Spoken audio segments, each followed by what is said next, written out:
Épître aux Colossiens. Lecture des chapitres 1 à 4. Photos et prise de son, le Nouveau Testament.blogspot.com. Jésus est en vie. Abonnez-vous. Épître aux Colossiens chapitre 1. Paul, apôtre de Jésus-Christ par la volonté de Dieu, et le frère Timothée. Aux saints et fidèles frères en Christ qui sont à Colosse, que la grâce et la paix vous soient données de la part de Dieu notre Père. Nous rendons grâce à Dieu, le Père de notre Seigneur Jésus-Christ, et nous ne cessons de prier pour vous. Ayant été informés de votre foi en Jésus-Christ et de votre charité pour tous les saints, à cause de l'espérance qui vous est réservée dans les cieux, et que la parole de la vérité, la parole de l'Évangile vous a précédemment fait connaître. Il est au milieu de vous, et dans le monde entier, il porte des fruits, et il va grandissant, comme c'est aussi le cas parmi vous, depuis le jour où vous avez entendu et connu la grâce de Dieu conformément à la vérité. D'après les instructions que vous avez reçues d'Épaphras, notre bien-aimé compagnon de service, qui est pour vous un fidèle ministre de Christ, et qui nous a appris de quelle charité l'Esprit vous anime.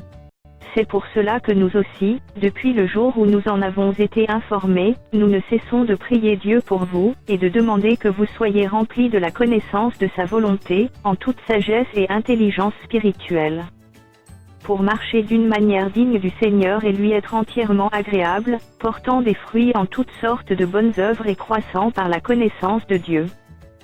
Fortifié à tous égards par sa puissance glorieuse, en sorte que vous soyez toujours et avec joie persévérants et patients. Rendez grâce au Père, qui vous a rendu capable d'avoir part à l'héritage des saints dans la lumière, qui nous a délivrés de la puissance des ténèbres et nous a transportés dans le royaume du Fils de son amour, en qui nous avons la rédemption, la rémission des péchés. Il a l'image du Dieu invisible, le premier-né de toute la création. Car en lui ont été créées toutes les choses qui sont dans les cieux et sur la terre, les visibles et les invisibles, trône, dignité, domination, autorité. Tout a été créé par lui et pour lui. Il est avant toute chose, et toute chose subsiste en lui. Il est la tête du corps de l'Église, il est le commencement, le premier-né d'entre les morts, afin d'être en tout le premier. Car Dieu a voulu que toute plénitude habitât en lui. Il a voulu par lui réconcilier tout avec lui-même, tant ce qui est sur la terre que ce qui est dans les cieux, en faisant la paix par lui, par le sang de sa croix. Et vous, qui étiez autrefois étrangers et ennemis par vos pensées et par vos mauvaises œuvres, il vous a maintenant réconciliés par sa mort dans le corps de sa chair, pour vous faire paraître devant lui saints, irrépréhensibles et sans reproche. Si du moins vous demeurez fondés et inébranlables dans la foi, sans vous détourner de l'espérance de l'Évangile que vous avez entendu, qui a été prêché à toute créature sous le ciel, et dont moi Paul, j'ai été fait ministre. Je me réjouis maintenant dans mes souffrances pour vous, et ce qui manque aux souffrances de Christ, je l'achève en ma chair, pour son corps qui est l'Église. C'est d'elle que j'ai été fait ministre, selon la charge que Dieu m'a donnée auprès de vous, afin que j'annonçasse pleinement la parole de Dieu. Le mystère caché de tout temps et dans tous les âges, m'est révélé maintenant à ses saints, à qui Dieu a voulu faire connaître quelle est la glorieuse richesse de ce mystère parmi les païens, savoir Christ en vous, l'espérance de la gloire. C'est lui que nous annonçons, exhortant tout homme, et instruisant tout homme en toute sagesse, afin de présenter à Dieu tout homme, devenu parfait en Christ. C'est à quoi je travaille, en combattant avec sa force, qui agit puissamment en moi. Épître aux Colossiens chapitre 2. Je veux, en effet, que vous sachiez combien est grand le combat que je soutiens pour vous, et pour ceux qui sont à la Odyssée, et pour tous ceux qui n'ont pas vu mon visage en la chair, afin qu'ils aient le cœur rempli de consolation, qu'ils soient unis dans la charité, et enrichis d'une pleine intelligence pour connaître le mystère de Dieu, savoir Christ. Mystère dans lequel sont cachés tous les trésors de la sagesse et de la science. Je dis cela afin que personne ne vous trompe par des discours séduisants. Car, si je suis absent de corps, je suis avec vous en esprit, voyant avec joie le bon ordre qui règne parmi vous, et la fermeté de votre foi en Christ. Ainsi donc, comme vous avez reçu le Seigneur Jésus-Christ, marchez en lui.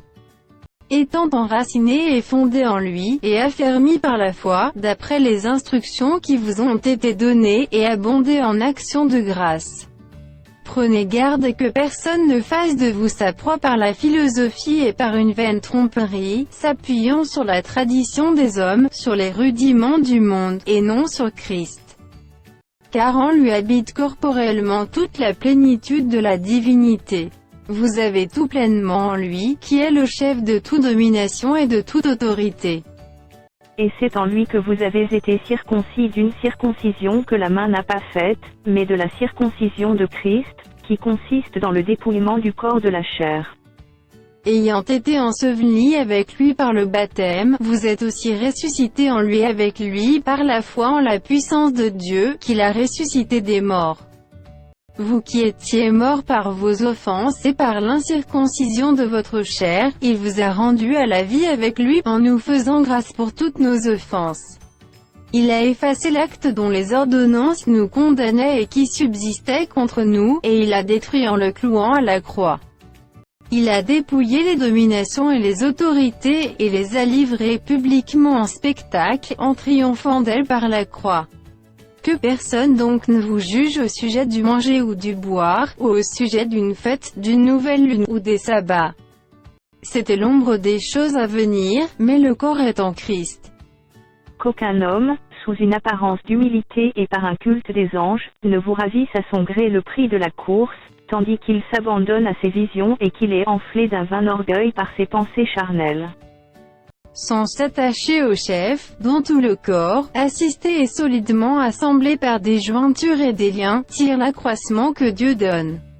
Si vous êtes morts avec Christ au rudiment du monde, pourquoi, comme si vous viviez dans le monde, vous impose-t-on ces préceptes? Ne prends pas, ne goûte pas, ne touche pas. Préceptes qui tous deviennent pernicieux par l'abus, et qui ne sont fondés que sur les ordonnances et les doctrines des hommes?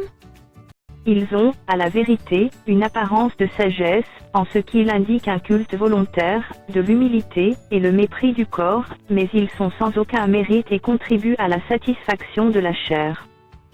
Épître aux Colossiens chapitre 3. Si donc vous êtes ressuscités avec Christ, cherchez les choses d'en haut, où Christ est assis à la droite de Dieu. Affectionnez-vous aux choses d'en haut, et non à celles qui sont sur la terre. Car vous êtes morts, et votre vie est cachée avec Christ en Dieu. Quand Christ, votre vie, paraîtra, alors vous paraîtrez aussi avec lui dans la gloire. Faites donc mourir les membres qui sont sur la terre, l'impudicité, l'impureté, les passions, les mauvais désirs, et la cupidité, qui est une idolâtrie. C'est à cause de ces choses que la colère de Dieu vient sur les fils de la rébellion, parmi lesquels vous marchiez autrefois, lorsque vous viviez dans ces péchés. Mais maintenant, renoncez à toutes ces choses, à la colère, à l'animosité, à la méchanceté, à la calomnie, aux paroles déshonnêtes qui pourraient sortir de votre bouche. Ne mentez pas les uns aux autres, vous étant dépouillés du vieil homme et de ses œuvres, et ayant revêtu l'homme nouveau, qui se renouvelle, dans la connaissance, selon l'image de celui qui l'a créé. Il n'y a ici ni grec ni juif, ni circoncis ni incirconcis, ni barbare ni scythe ni esclave ni libre, mais Christ est tout et en tous. Ainsi donc, comme des élus de Dieu, saints et bien-aimés, revêtez-vous d'entrailles de miséricorde, de bonté, d'humilité, de douceur, de patience. Supportez-vous les uns les autres, et, si l'un a sujet de se plaindre de l'autre, pardonnez-vous réciproquement. De même que Christ vous a pardonné, pardonnez-vous aussi. Mais par-dessus toutes ces choses revêtez-vous de la charité, qui est le lien de la perfection. Et que la paix de Christ, à laquelle vous avez été appelés pour former un seul corps, règne dans vos cœurs. Et soyez reconnaissants. que la parole de Christ habite parmi vous abondamment, instruisez-vous et exhortez-vous les uns les autres en toute sagesse, par des psaumes, par des hymnes, par des cantiques spirituels, chantant à Dieu dans vos cœurs sous l'inspiration de la grâce. Et quoi que vous fassiez, en parole ou en œuvre, faites tout au nom du Seigneur Jésus, en rendant par lui des actions de grâce à Dieu le Père. Femmes, soyez soumises à vos maris, comme il convient dans le Seigneur. Maris, aimez vos femmes, et ne vous aigrissez pas contre elles. Enfants, obéissez en toutes choses à vos parents, car cela est agréable dans le Seigneur. Pères, n'irritez pas vos enfants, de peur qu'ils ne se découragent.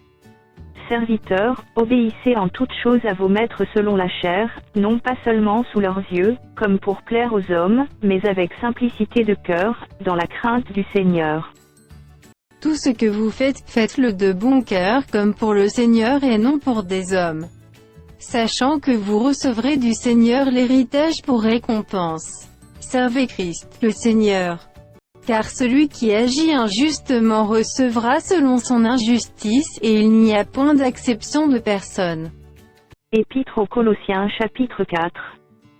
Maîtres, accordez à vos serviteurs ce qui est juste et équitable, sachant que vous aussi vous avez un maître dans le ciel. Persévérez dans la prière, veillez-y avec action de grâce. Priez en même temps pour nous, afin que Dieu nous ouvre une porte pour la parole, en sorte que je puisse annoncer le mystère de Christ, pour lequel je suis dans les chaînes, et le faire connaître comme je dois en parler. Conduisez-vous avec sagesse envers ceux du dehors, et rachetez le temps. Que votre parole soit toujours accompagnée de grâce, assaisonnée de sel, afin que vous sachiez comment il faut répondre à chacun. Tychik, le bien-aimé frère et le fidèle ministre, mon compagnon de service dans le Seigneur, vous communiquera tout ce qui me concerne. Je l'envoie exprès vers vous, pour que vous connaissiez notre situation, et pour qu'il console vos cœurs. Je l'envoie avec Onésime, le fidèle et bien-aimé frère qui est des vôtres. Ils vous informeront de tout ce qui se passe ici. Aristarque, mon compagnon de captivité, vous salue, ainsi que Marc, le cousin de Barnabas, au sujet duquel vous avez reçu des ordres. S'il va chez vous, accueillez-le. Jésus, appelé Justus, vous salue aussi. Ils sont du nombre des circoncis, et les seuls qui aient travaillé avec moi pour le royaume de Dieu, et qui aient été pour moi une consolation. Épaphras, qui est des vôtres, vous salue, serviteur de Jésus-Christ. Il ne cesse de combattre pour vous dans ses prières, afin que, parfait et pleinement persuadé, vous persistiez dans une entière soumission à la volonté de Dieu. Car je lui rends le témoignage qu'il a une grande sollicitude pour vous, pour ceux de Laodicée, et pour ceux d'Hiérapolis. Luc, le médecin bien-aimé, vous salue, ainsi que Démas. Saluez les frères qui sont à Laodicée, et Nymphas, et l'église qui est dans sa maison. Lorsque cette lettre aura été lue chez vous, faites en sorte qu'elle soit aussi lue dans l'église des Laodicéens, et que vous lisiez à votre tour celle qui vous arrivera de Laodicée. Et dit à Archippe, prends garde au ministère que tu as reçu dans le Seigneur, afin de le bien remplir. Je vous salue, moi Paul, de ma propre main. Souvenez-vous de mes liens. Que la grâce soit avec vous.